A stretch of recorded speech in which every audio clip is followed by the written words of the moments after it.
కోపం వచ్చినప్పుడు విలువ తక్కువ వస్తువులు పగలగొడతాం. అలానే ఆవేశం వచ్చినప్పుడు డబ్బు లేని వ్యక్తుల్ని చెంప పగలగొడతాం. ఇది ఓ ఇంటర్వ్యూలో ప్రొడ్యూసర్ బండ్ల గణేష్ మాట్లాడినటువంటి మాటలు. బండ్ల గణేష్ అన్న మనందరికీ తెలుసు, చాలా బాగా మాట్లాడతాడు. పవన్ కళ్యాణ్ గారి గురించి అయితే చెప్పాల్సిన అవసరం లేదు. ఎవరినైనా సరే విమర్శించినా మరలా గొక్క తిప్పుకొని మాట్లాడేటువంటి వ్యక్తి. 7 o'clock బ్లేడ్తో పేక్ కోసేసుకుంటాను అని చెప్పినటువంటి వ్యక్తి అప్పట్లో కాంగ్రెస్ పార్టీ తరఫున. అయితే ఇలాంటి వ్యక్తి ఓ ఇంటర్వ్యూలో మాట్లాడుతూ ఎమోషనల్ అయ్యాడు.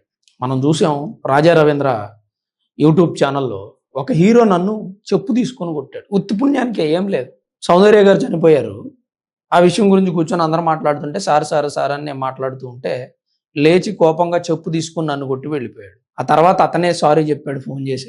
అప్పుడే నేను నిర్ణయించుకున్నాను, డబ్బు లేని వ్యక్తులను కొడతారు కాబట్టి నేను డబ్బు సంపాదించుకోవాలనుకున్నాను. ఆయన కొట్టిన ఒక్క దెబ్బ నా జీవితాన్ని మార్చింది అని చెప్పాడు. సార్ అని మనకు అలవాటు కదా, చెప్పు తీసుకొని కొట్టాడు నేను సంబంధం లేకుండా. నిజంగా దాన్ని కూడా పాజిటివ్గా చెప్పాడు. జేబులో ₹1 లేనటువంటి వ్యక్తిని కూడా ఎదురుగా ఉన్నటువంటి వ్యక్తి అహంకారం ప్రదర్శిస్తూ చెప్పు తీసుకొని కొడితే ఆ విషయాన్ని ఇంకొక వ్యక్తి అయితే ఎంత రాద్ధాంతం చేస్తాడు. కానీ బండ్లన్న అట్లా అనలా, క్యాజువల్గా చెప్పాడు. దాన్ని నేను ఇన్స్పిరేషన్గా తీసుకున్నా అని చెప్పాడు. అదే నేను ఎదగటానికి సహాయం చేసింది అని చెప్పాడు. కోపం వచ్చినప్పుడు ₹50,000 ఫోన్ అయితే పగలగొడతాం, కానీ ₹50 లక్షల బెంజ్ కారుని అయితే పగలగొట్టాం కదా అని చెప్పాడు. ఎగ్జాంపుల్ అంటే వస్తువుల్ని ఎలా అయితే విలువ తక్కువ వస్తువుల్ని పగలగొడతామో మనుషుల్ని కూడా అలానే డబ్బు లేని వ్యక్తుల్ని కొడతారు డబ్బు ఉన్న వ్యక్తులు అని చెప్పి మాట్లాడుతారు. వాస్తవం అది. బండ్లన్న గురించి మన అందరికీ తెలుసు. మొదట ఎస్వి కృష్ణారెడ్డి గారి సినిమాలో, వినోదం సినిమాలో ఒక చిన్న క్యారెక్టర్ చేశారట. అప్పుడు ఆయన అవకాశం ఇచ్చారని ఇప్పటికీ ఎస్వి కృష్ణారెడ్డి గారిని మర్చిపోలేదు. ఆ తర్వాత సుస్వాగతం సినిమా, అందరికంటే బాగా మనకి 90s కిడ్స్ అందరికీ గుర్తుండేది ఎండమావులు సీరియల్ 2001 నుంచి 2006 ఆ టైంలో. అందులో ఆ హీరోయిన్కి అన్నయ్యగా, శాడిస్ట్ అన్నయ్యగా నటించాడు బండ్లన్న. బాగుంటుంది ఆ క్యారెక్టర్, నేను చూశాను. నేను బండ్లన్న అని ఎందుకు అంటున్నానంటే నాకు కూడా ఆయన అంటే ఎందుకు అభిమానం. అదేంటి బ్రో నీకు ఎమోషనల్ ఫీలింగ్స్ అంటే, మనుషులం కదా మేము, మాకు ఎమోషనల్ ఫీలింగ్స్ ఉంటాయి.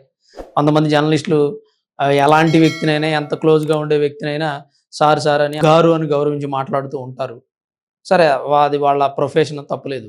నేను మాత్రం అట్లా అనలేను, ఎందుకంటే నాకు అభిమానం ఉన్నటువంటి వ్యక్తులను అట్లానే మాట్లాడతా. బండ్లన్న అన్న నాకు అభిమానమే.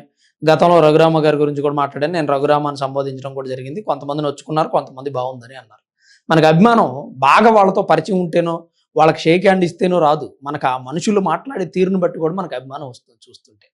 ఇప్పుడు బండ్లన్న నేను ఎప్పుడు కలవలేదు, షేక్ హ్యాండ్ కూడా ఇవ్వలేదు, కానీ ఆయన అంటే నాకు అభిమానం.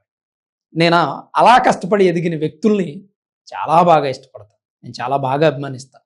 సుస్వాగతం సినిమాలో పవన్ కళ్యాణ్ కోసం మోనార్క్ వస్తుంటే రే గణేష్ పోలీసులు రా అని అరిసిన సిచ్యువేషన్ ఇంకా నాకు బాగా గుర్తుంది.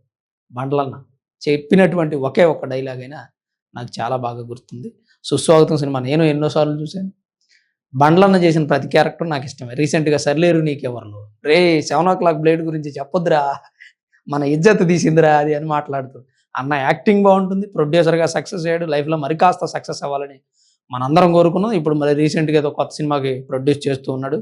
ఆయన ఫస్ట్ ప్రొడ్యూస్ చేసిన సినిమా ఆంజనేయులు రవితేజ గారితో. ఆ తర్వాత టెంపర్ అని మంచి బంపర్ హిట్లు కొట్టినటువంటి సినిమా గబ్బర్ సింగ్. ఇట్లా హెల్ప్ చేసిన ప్రతి వ్యక్తిని మర్చిపోలేదు. అలానే ఎవరైనా దెబ్బేసినా వాళ్ళని కూడా పదే తిడుతూ ఉంటాడు అన్న. నేను ఇదంతా ఎందుకు చెప్తున్నానంటే, ఇది పెద్ద విషయం కాదు అని కొంతమంది అనుకుంటారు, కానీ ఈరోజు బండ్లన్న చెప్పిన విషయం ఇండస్ట్రీలో చాలా హాట్ టాపిక్ అయిపోయింది. ఒక హీరో చెంపదెబ్బ కొట్టాడు అంటే ఎవరని అనుకోవాలి? మనం చూస్తే చాలామంది మోహన్ బాబు అంటున్నారు, కొంతమంది బాలయ్య బాబు అంటున్నారు, కొంతమంది చిరంజీవి గారేమో అంటున్నారు. ఎవరు అనేది ఆయన రివీల్ చేయలేదు. ఇది ప్రస్తుతం సోషల్ మీడియాలో వైరల్ అవుతున్నటువంటి టాపిక్. ఒక హీరో, సాధారణంగా హీరోలు అంటేనే కాస్త యాటిట్యూడ్ చూపిస్తారు, బాబు బాబు బాబు బాబు అని పిలవాలి ఖచ్చితంగా, ఇండస్ట్రీలో ఉన్నటువంటి అలవాటు. కానీ బండ్లన్నలాగా కలివిడిగా ఉండే వ్యక్తినే చెప్పు తీసుకొని కొట్టి తర్వాత సారీ చెప్పాడు అంటే ఏమనాలి? ఎలాంటి పరిస్థితి ఇండస్ట్రీలో ఉందనుకోవాలి? ఎప్పటి నుంచో ఇండస్ట్రీలో ఉన్న అతనికే ఆ పరిస్థితి ఉందంటే కొత్త వాళ్ళు ఇండస్ట్రీలో ఎలా ఉండగలరు?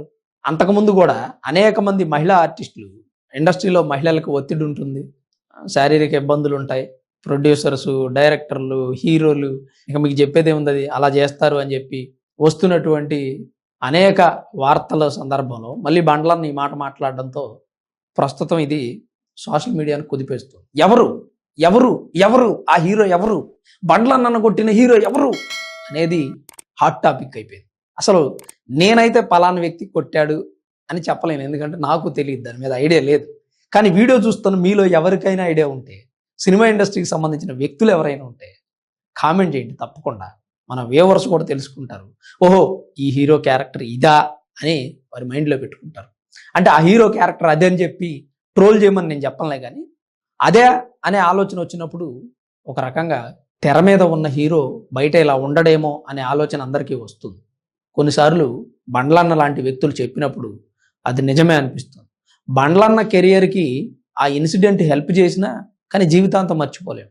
ఆ సంఘటనను ఎదుర్కొన్న వ్యక్తి జీవితాంతం మర్చిపోడు. బండ్లన్న స్థానంలో ఎవరైనా ఉండే ఆలోచించండి, మనకి జీవితంలో జరిగిన అవమానం మర్చిపోలేము మనం చనిపోయే వరకు. కానీ దాని వల్లనే రియలైజ్ అయ్యి మనం లైఫ్లో సక్సెస్ అయినా సరే అది అవమానం లాగే ఉంటుంది. బండ్లన్న చెప్తున్నప్పుడు ఆయన ఫేస్లో ఎక్స్ప్రెషన్స్ ఒకసారి గమనించండి. సో ఈరోజు చంద్రబాబు నాయుడు గారి గురించి, భువనేశ్వరి గారి గురించి చాలా గొప్పగా చెప్పాడు. చంద్రబాబు నాయుడు గారి కోసం పాదయాత్ర కూడా చేసి తిరుమలకు వచ్చాడు. ఆయన జైల్లో పెట్టినప్పుడు సిచ్యువేషన్ అది. జైల్లో పెట్టి ఆయన విడుదలైన సందర్భంగా తిరుమలకు వస్తానని మొక్కుకున్నారంట ఆయన. అలా తిరుమలకు వచ్చారు కాలినడకన. పవన్ కళ్యాణ్ గారికి ఉన్నటువంటి ఫ్యాన్స్ అందరినీ ఒకవైపు, బండ్లన్నని ఒకవైపు పెట్టినా సరితూగుతారేమో అనిపించేటువంటి అభిమానం తూకంలో ఒకవైపు పవన్ ఫ్యాన్స్ని, ఒకవైపు బండ్లన్నని పెట్టినా సరితూగుతాడేమో అనిపిస్తుంది. ఈశ్వర, పరమేశ్వర, పవనేశ్వర అంటూ పవన్ కళ్యాణ్ గారి మీద ఉన్న అభిమానాన్ని ఎన్నో సందర్భాల్లో చాటినటువంటి వ్యక్తి. నేను ఈరోజు దీని గురించి ఇంకా పెద్దగా ఎక్స్ప్లెనేషన్ ఇవ్వచ్చు, లేదా ఒక అరగంట మనం మాట్లాడుకోవచ్చు. కానీ బండ్లన్న భావోద్వేగానికి లోనైనటువంటి విషయం గురించి చెప్పడానికి మేము ముందుకు వచ్చాను. ఇండస్ట్రీలో అలాంటి వ్యక్తులు ఉన్నారు అని మరోసారి ప్రూవ్ అయింది. వాళ్ళు ఎవరు అనేది ఎవరికి తెలియదు. బండ్లన్న చెప్పినట్టయితే ఈ వీడియో ఇంకా వైరల్ అయ్యేది, కానీ అన్న చెప్పలేదు కాబట్టి కాస్త మేర ఎవరు అనేది సస్పెన్స్గా మిగిలిపోయింది. సో ఈ వీడియో చూస్తున్న ఎవరైనా సరే మీకు ఐడియా ఉంటే ఖచ్చితంగా కామెంట్ చేయండి, మాతో షేర్ చేసుకోండి. అలానే వీడియో చూస్తున్న ప్రతి ఒక్కరు లైక్ చేయండి. చివరి వరకు వీడియో చూసిన మీ అందరికీ పేరు పేరున ప్రత్యేకించి ధన్యవాదాలు.